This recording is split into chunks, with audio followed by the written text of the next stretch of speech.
Avec 919 points au total, le Vendée U a remporté haut la main la Coupe de France des clubs 2010, reléguant très loin derrière ses principaux adversaires.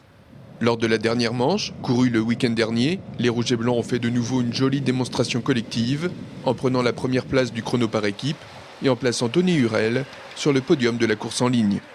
Depuis sa création en 1991, le Vendée U n'avait jamais gagné la Coupe de France des clubs, c'est désormais chose faite.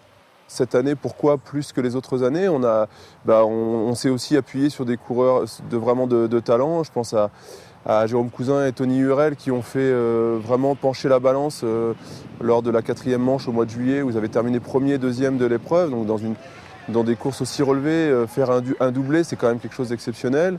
Et c'est ce qui nous a permis aussi de prendre un ascendant au niveau des points et un ascendant psychologique face à nos adversaires. Sans oublier le rôle précieux joué par Julien Bedji, véritable capitaine de route et leader de cette équipe.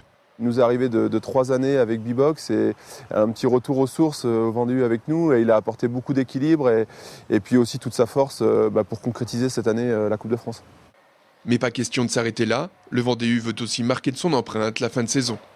Les prochaines échéances, c'est les 2 jours de match cool ce week-end. C'est département voisin, on est limitrophe avec la Vendée, donc on va avoir à cœur de bien faire.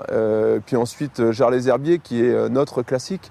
Donc voilà, on va tout faire pour inscrire le nom d'un de nos coureurs au palmarès cette année de Jarles-les-Herbiers.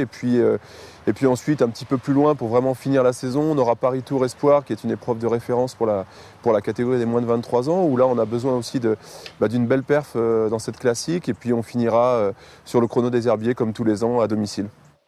Quoi qu'il en soit, l'année 2010 restera comme une année référence pour le Vendée U.